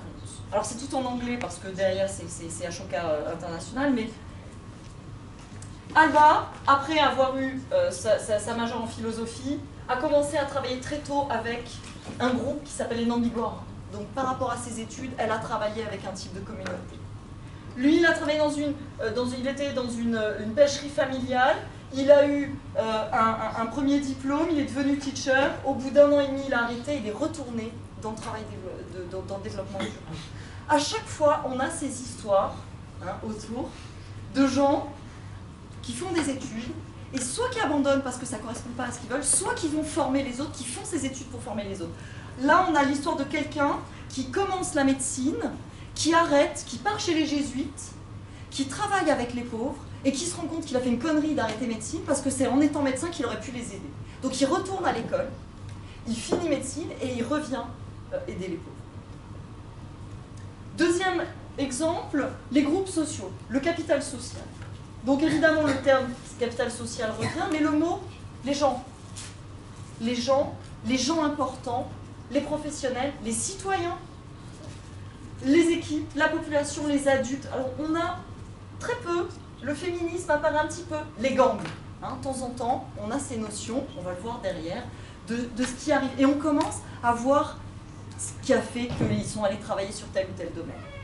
Dans le groupe social, on a les communautés fondamentales. La notion de communauté, tu l'employais aussi, tu en as un peu parlé. Cette notion de communauté, elle est là aussi fondamentale. Et elle revient, c'est des mots qui émergent de chez eux. Les associations, les clubs. Tout ça, c'est important pour comprendre aussi derrière leur contexte à eux, dans quoi ils vivaient. Par exemple, il a émergé très rapidement comme un leader. Il a travaillé, il a organisé à l'école un ensemble de choses à partir de son voisinage de Noirs. Hein, on est sur des communautés derrière. Ici, on est sur quelqu'un qui a aidé les immigrants. Ici, on est sur des gens qui ont aidé au niveau des droits de l'homme, etc., etc. À chaque fois, c'était pour aider une communauté, un groupe social dans lequel on se reconnaissait. La famille est importante, mais la famille est importante au sens où c'est la famille qui a permis, je vous disais au départ, le lien immédiat, c'est ce qui en est des parents engagés, des parents qui tenaient déjà des discours. Donc ça, c'était fondamental. Donc vous voyez que le background, tout ce que vous avez fait depuis tout petit, ça marche. On sait que ça a un impact très important sur le choix d'aller vers l'entrepreneuriat social. Ce qu'on ne savait pas, c'était comment les personnes y allaient et à quel moment l'émotion en tant que telle jouait et les comportements jouaient la notion de behavior. Ont émergé deux types de comportements, des comportements positifs et des comportements négatifs. En lisant les verbatims, c'est-à-dire les mots, la façon dont les gens racontent les choses, on s'est aperçu que c'était parce qu'il y avait eu un comportement négatif de quelqu'un, en majorité de la violence, qu'ils se sont lancés dans l'entrepreneuriat social pour aider. En réponse à. En revanche, ces réponses à, elles étaient apportées par de l'ambition et de l'initiative. C'était pas des petits joueurs, c'était pas juste « oh, si je pouvais faire quelque chose ». Non, il se passe des choses importantes, je veux et je vais faire en sorte. Est-ce que je passe à l'international? Est-ce que je vais sur des dimensions plus importantes? Est-ce que je reste sur des... Non, j'ai de l'ambition. C'est un projet, c'est grave, je vais très loin. Manque de respect, abus, des choses qui se faisaient pas bien, des gens justement qui bougeaient pas, tout ça fait que les gens ont envie de se mettre au service. Et derrière, on retrouve des envies, de la solidarité, du respect, le courage, hein, pour certains. Tout ça au service, contrebalancé, hein, comme pour contrebalancer finalement tous ces comportements mauvais. Au niveau des émotions, alors là, pour le coup, tu cherchais les amis ou pas, ce qui sort, 641, c'est le plus fort, l'amitié. Je le fais pour mes amis, parce que mes amis sont avec moi, parce qu'on est ensemble, derrière, il faut qu'on s'éclate, qu'on soit tous ensemble. L'émotion, le numéro 1, je suis entrepreneur social, la chose numéro 1, c'est l'amitié. Je le ferai pas si je suis pas bien avec les gens avec lesquels. Et ça, dans une entreprise lambda, vous l'entendez pas ça. Je le fais pour le pognon, je le fais pour machin. Non, je le fais avec mes amis, pour mes amis, par mes amis, avec mes amis. Ça, c'est fondamental. Ensuite, c'est pour l'espoir et l'optimisme. Hein, c'est ce que j'ai. Donc ça veut dire que si depuis tout petit, vous êtes dans un truc où les gens sont pessimistes, c'est pas évident de ramer. Ou alors, ça peut être une rébellion derrière. Hein. Mais ça, c'est fondamental. Le désir, l'amour, l'affection, la joie. On est vraiment sur des sentiments très très forts pour dire, voilà pourquoi je vais y aller. Et très souvent, encore une fois, contextualiser, les victimes étaient toutes dans mon voisinage. C'est tous des copains de mes parents. Hein. Oui, ça m'a intéressé parce que j'ai vu des copines, des jeunes qui avortaient. Oui, ça m'a intéressé parce que j'ai vu autour de moi des communautés dans lesquelles il y avait des problèmes. Mais je veux changer ça. Je veux parce que je les aime, parce que c'est des amis, et parce que je travaille avec eux. Je veux changer les choses. Ça, c'est quelque chose de fondamental. Et la dernière chose, c'est cette fameuse conscience, cette fameuse cognition. Pourquoi? Et à un moment donné, il faut le... Ah oui, mais c'est comme ça que je vais le faire. Ah oui, prendre conscience. L'état d'esprit. À un moment donné, ça, c'est ce qui est remonté de plus important, ce passage fondamental qui fait que, là, il dit, ça y est, ma conscience est ouverte. C'est la première fois que j'entendais parler de ça, j'ai compris. J'ai compris, maintenant je sais, oui, ça y est, c'est le Eureka. Le moment où les choses sont évidentes. Et du coup, et pour conclure par rapport à ça, donc nous, on était partis sur une idée qui est que, à partir du passé de l'individu lié à l'affect qu'il avait eu, alors il se mettra, à l'insu lui-même ou à l'insu de son plein gré pour le faire, hein, en vigilance entrepreneuriale, et du coup, il passera à l'action. On était allé plus loin en disant que c'est la négative, l'émotion négative qui fait qu'on va repérer l'opportunité, et le fait d'être en soi quelqu'un d'optimiste qui va faire qu'on va le faire et passer à l'action. Et que du coup, on va pouvoir identifier, exploiter, quel que soit après le type d'opportunité, parce que ça va dépendre de ce qui nous a touché. Et généralement, l'entrepreneur social, et ce sera ma conclusion, l'entrepreneur social, c'est quelqu'un qui mène un combat forcément auquel il croit, et parce qu'il a vécu des expériences autour. C'est très rarement quelqu'un qui n'a aucun lien avec le combat qu'il mène, et c'est quelque chose qui lui a, à un moment donné, qui l'a interpellé, qui l'a touché, au fin fond de lui, dans ses émotions, et dans son mood, hein, dans ce qu'il est au fond de lui. Voilà, je vous remercie beaucoup. Merci Katia pour cette analyse, disons, un peu plus alternative en fait de l'entrepreneuriat social, parce qu'on ne pense pas toujours à essayer enfin, on sait que dans l'entrepreneuriat social, il y a le mot entrepreneuriat, donc forcément les gens ils sont un peu plus... Enfin, ce sont des entrepreneurs, hein, clairement ils ont envie d'entreprendre. Il y a le côté social, mais de là à aller voir carrément l'affect, le background, c'est quelque chose de très important. Je vois qu'il y a déjà une question qui se presse là-bas. Vas-y, je t'en prie. Moi, ma question, c'est, je me dis qu'on est là un peu tous là, c'est pas par hasard, on n'est pas là par obligation, on a fait le choix de venir là. C'est qu'on est vraiment tous intéressés par l'idée de créer quelque chose dans l'entrepreneuriat social. Et qu'est-ce que vous nous conseillez? Parce que vous avez parlé par exemple d'Ashora, mais on ne sait pas ce qu'ils font. Après, vous avez parlé du site, mais on ne sait pas ce que c'est vraiment. Qu'est-ce que vous nous conseillez concrètement de faire pour la création d'une entreprise nous? Alors, je pense que c'est Enactus au départ dans l'école déjà qui peut vous aider, vous mettre le pied à l'étrier. Je travaille aussi avec Enactus France, donc je travaille aussi avec eux sur un certain nombre de choses. Dans l'école, ils essayent surtout eux de développer des projets, et je trouve que ce qu'ils ont fait à un moment donné est assez extraordinaire. Eux, ils sont preneurs, je pense, à un moment donné, de quelque chose qui vient de vos tripes à vous, et que vous aimeriez voir résolu, puisque généralement c'est quelque chose qui vous fait mal, qui vous prend, et que vous aimeriez résoudre. C'est ça votre projet normalement initialement, et comment vous allez derrière pour le résoudre. Ça, c'est dans la notion très très haute d'Ashoka, de comment je vais changer le monde. Moi, je pars toujours du principe qu'on peut commencer par changer son monde autour de soi. C'est-à-dire qu'avant d'aller... Un étudiant qui voudrait partir faire de l'humanitaire, je lui demande, t'as vu tes parents, tes grands-parents dernièrement? Tu t'es occupé un peu? T'as causé à quelqu'un dans le métro? Est-ce que t'as commencé par autour de toi ouvrir ce monde? Et donc, chercher des opportunités. Parce que c'est là qu'on cherche les opportunités. Une fois qu'on a l'opportunité, on est entrepreneur lambda, entre guillemets. Les outils sont les mêmes, le calcul du business plan, du business model, enfin la réflexion autour du business model, le calcul, la présentation du business plan si j'ai besoin d'un banquier de trucs. Mais moi j'irais sur quelque chose qui me fait envie. C'est des heures et de la passion. Non, moi personnellement, pourquoi par exemple j'ai pas évoqué ce qui m'intéresse avec Inactus, c'est que je suis en situation un peu comme ça pour avec Kawa, c'est que l'association existe déjà. D'accord. Et ça serait en fait après comment rendre ça viable. Parce que pour vraiment s'y consacrer à 100% et faire quelque chose qui dépasse un peu le simple cadre de l'association, ce qu'elle disait, enfin voilà. Comment tu en fais, comment... Ah, est-ce que c'est comment tu en vis, toi? C'est pas l'objectif premier, mais c'est pour sortir un peu du simple cadre dans lequel on est obligé de se contenir par rapport au temps qu'on peut investir, voilà, pour après vraiment faire quelque chose de beaucoup plus global et que ça puisse aider plus de monde.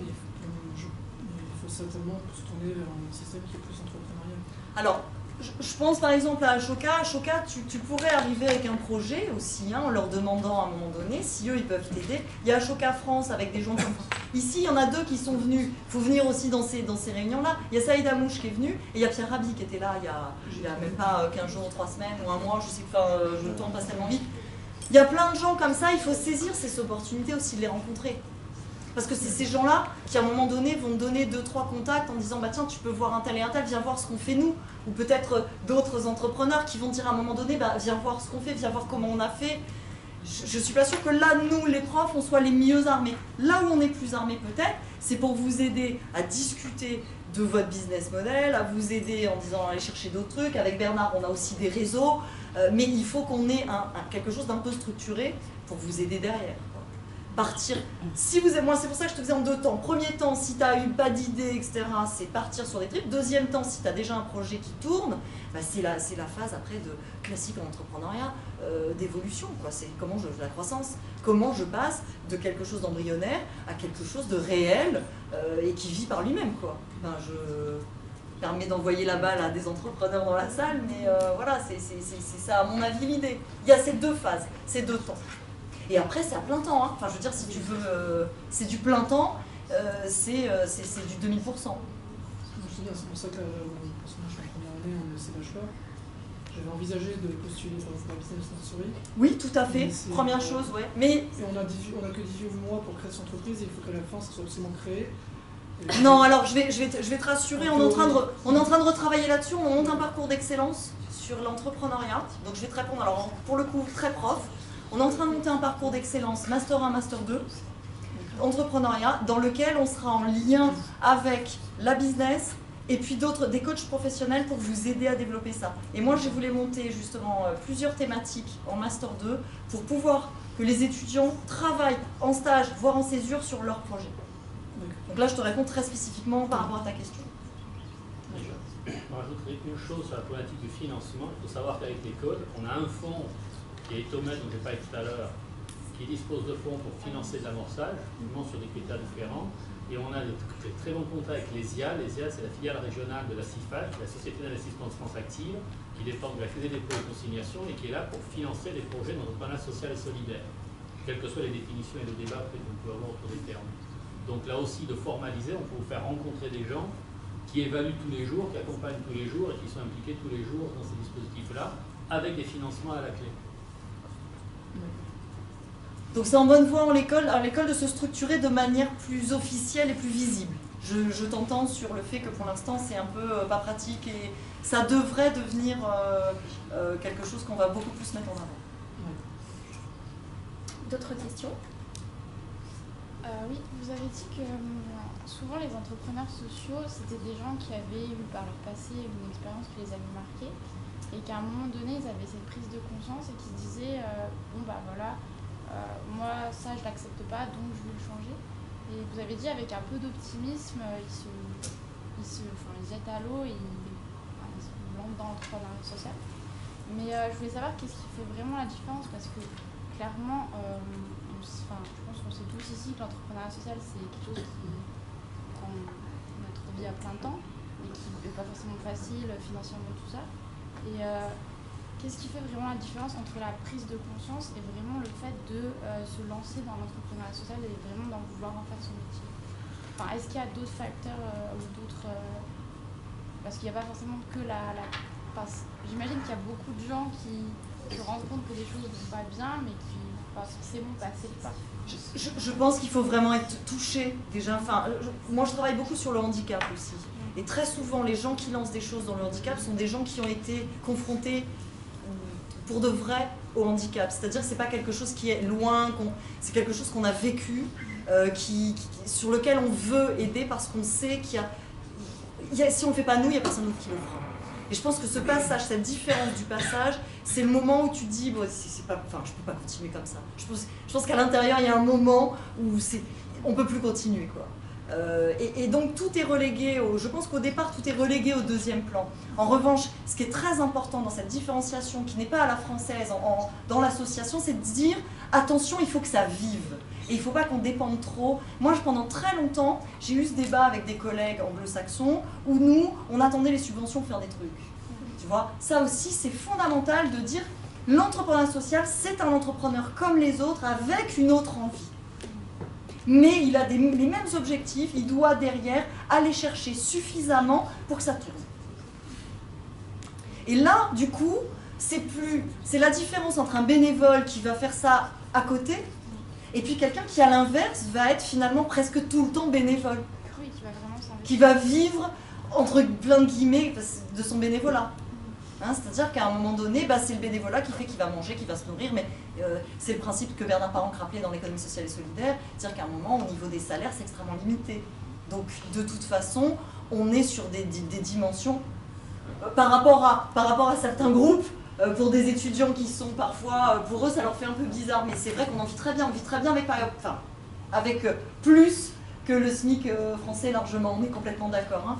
Mais pour certains qui font des carrières, qui ont des crédits en se disant je fais un bac+5 en école de commerce qui est quand même bien coté, j'espérais gagner plus. Ça c'est le débat, voilà. C'est le débat qu'il faut arriver à apporter. C'est-à-dire qu'on ne fait pas de l'économie sociale et solidaire ou de l'économie sociale, de l'entrepreneuriat social derrière en se disant je vais faire évidemment un salaire, ça tu le sais.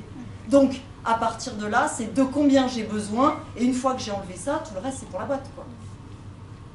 Je crois que ça, voilà, ça c'est fondamental. Mais de combien j'ai besoin, quel que soit le type d'entrepreneuriat, il ne faut pas l'oublier, hein. Sinon ça ne marche pas.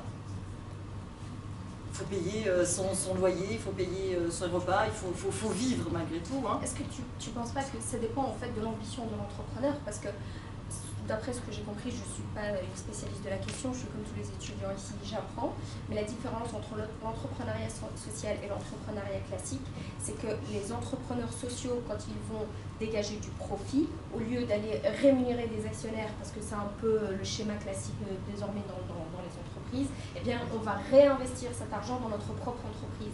Oui. Maintenant, c'est vrai que si tu lances ton entreprise, c'est comme tout, même dans une entreprise. Je t'amène sur un truc que les étudiants vous confondez toujours à un moment donné.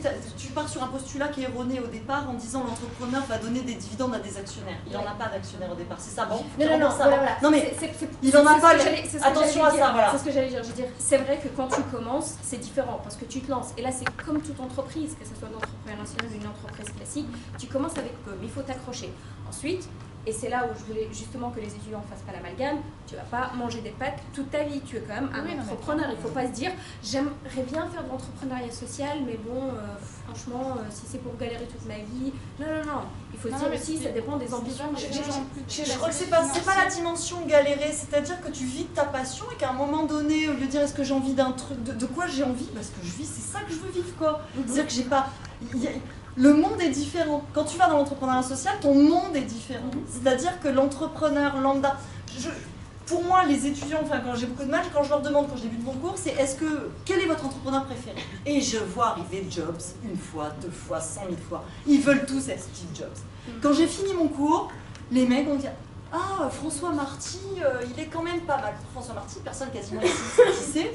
François Marty est un type totalement hallucinant qui un jour a pris un mec en stop parce qu'il galérait, qui lui a trouvé un boulot, qui a monté une scierie, qui fait aujourd'hui des HLM, HQE, avec une toiture végétalisée. Et le type répond complètement, il a monté un monde dans le monde. Et ce mec-là, il ne s'est pas posé la question de Il a juste continué, avancé, fait les trucs derrière, et il mange, et il s'en fout s'il a bouffé. Et derrière, il a récupéré un chef cuistot, étoilé, qui vient bosser pour 3 fois moins que ce qu'il... Mais il dit, moi je suis bien, enfin je suis bien. Le stress, la pression, j'ai tout perdu. Je vis. Et ça n'a pas de prix. Vous êtes trop jeune encore, mais ça va venir. Vous allez voir, ça n'a pas de prix. Le salaire et vivre et s'éclater tous les matins, se lever en se disant, putain c'est trop bien ce que je fais, je suis bien dans ma peau, ça n'a pas de coût, ça n'a pas de prix ça. Évidemment, il faut quand même payer ses factures, sinon ce que je dis ça n'a pas de sens. Hein. Ouais, non, mais c'était pas forcément non plus que l'aspect financier, c'était tout l'aspect se lancer donc seul ou avec des amis. Je comprends ce que tu veux dire. Et être face à toutes tes contraintes qui peuvent décourager certaines personnes. Et si t'as pas la foi, si c'est pas en toi, si t'es pas prêt tous les jours à avoir l'agnac. Est-ce que t'as déjà fait du sport? Ok. Il faut s'entraîner tous les jours, il faut y aller. T'en as envie tout le temps? Voilà. Donc à un moment donné, je pense qu'il y a des parallèles sur ces trucs-là. Attends, il y a un entrepreneur qui veut répondre. Oui. Et peut-être, pardon, juste pour être un petit peu... D'ailleurs, il y avait la jeune fille juste avant qui levait... Non mais il va intervenir pour pas poser pas une question, je crois pas. C'est complété. Ouais. Un début de réponse, généralement, quand tu es dans cette démarche d'entreprendre, tu te retrouves par rapport à un enjeu de société dans une dynamique assez collective, en fait, à te dire, voilà, globalement, sur une thématique, éducation sociale et autres, tu te dis, je me sens investi là-dessus. Puis après, en discutant avec un groupe de personnes, tu vas te dire, bah, tiens, effectivement, par rapport à cette thématique-là, ça m'intéresse, ça m'intéresse moins. Et après, dans ce groupe de personnes, l'idée avançant, les réponses abondent. Et par rapport à ces réponses-là, on se situe. Et après, est-ce qu'on a envie de faire? Est-ce qu'on a les moyens de faire? Est-ce qu'on est reconnu pour faire? On est dans une logique de leadership ou pas? Et après, on avance. Et on trouve sa place. Et après, on se dit, effectivement, est-ce que je veux rester bénévole? Est-ce que je veux être un bénévole un peu plus actif? Est-ce que je me sens la capacité d'entreprendre et de mener tout le monde à bloc? Mais généralement, au départ, il y a toujours une démarche politique. On va avancer un petit peu. Alors, donc, si vous avez... on a eu la chance d'avoir Katia qui nous expliquait que l'entrepreneuriat, c'était aussi un peu une résultante de son background, de ses affects. Et je pense que Fanny va pouvoir nous apporter un sacré témoignage. Donc, voilà. Tu veux la petite réponse? Moi, j'en ai besoin. En fait, Katia, avec Corinne, quand on a entendu exposer toutes les catégories, les entrepreneurs sociaux sont nés de ça, ont cette famille. Et on s'est dit, bon, on est des purs produits de société, en fait, on n'a rien inventé du tout, on est totalement issus d'une logique que tu as décortiquée. Et c'était assez incroyable de découvrir une théorie à propos de personnes comme moi et comme Corinne. Et du coup, j'ai noté un peu vos questions, et c'est des questions tout à fait logiques de qu'est-ce que je peux faire et comment je me jette à l'eau. C'est des questions que nous, on a répondu avec un début de réponse très personnel. Et une des premières choses que j'ai faites et dans lesquelles je me suis jetée à l'eau, c'est ce projet de café suspendu. Et du coup, merci d'avoir posé autant de questions, parce que ça a permis à la petite équipe de mettre les photos que je leur avais envoyées à la dernière minute. Donc je veux bien qu'on passe à la photo 1. J'ai un peu, comme Bernard Parent, je n'ai pas complètement été dans les slides. Je m'excuse. Voilà, photo 1. Et est-ce qu'on peut avoir un agrandissement, s'il vous plaît, en régie? Voilà. Alors, dans la salle, qui a déjà vu cette photo? Levez vraiment hautement les mains. 1, 2, 3, 4, 5, 6. Ok. Et dans la salle, qui a déjà entendu parler d'un café suspendu? Tous. Ok. Et maintenant, qui a déjà offert un café suspendu? Alors, toi, ça compte pas parce que tu as bossé avec moi. Et tu as été premier stagiaire. Et alors, les 2 filles, ok, très bien. Il y a le monsieur là-bas. Et toi, tu as déjà offert un café suspendu? Mon père, en fait. C'est ta remission. C'est en Belgique, en fait. D'accord, ok. On a un Belge avec nous. Non, je suis pas belge, mais ton père? D'accord, ok. Et toi, ton père en Belgique a déjà offert ouais, en fait, on voyait les gens, ils approchaient, ils disaient un café suspendu. On n'est pas. Ouais. Mon père, un café suspendu. J'ai des petits. Et après, on nous a expliqué le concept, on trouvait ça géant, et puis tout petit, D'accord. Est-ce que tu peux nous expliquer le concept pour... Bah non, vous avez tous levé la main. Qui n'a pas levé la main, qui n'a pas compris le concept du café suspendu? Ah, quand même. En fait, un café suspendu, on montre beaucoup cette image sur les réseaux sociaux. Moi, je n'aime pas du tout, je vais vous expliquer pourquoi. Un café suspendu, en fait, Katia, pour t'expliquer, c'est quelqu'un, voilà, on va voir que dans un bar, il se pratique une espèce d'échange, et on va payer un café pour quelqu'un d'autre. Donc on va mettre un peu plus d'argent, même si soi-même on n'a pas consommé un café, on met un peu plus d'argent. Et naturellement, le barman, dès qu'il va voir une tronche un peu qui n'a pas trop de monnaie, il va lui dire bah tiens, prends un café, ça a été offert. Donc le barman, il faut savoir qu'il c'est un généreux dans tous les cas, il est très social.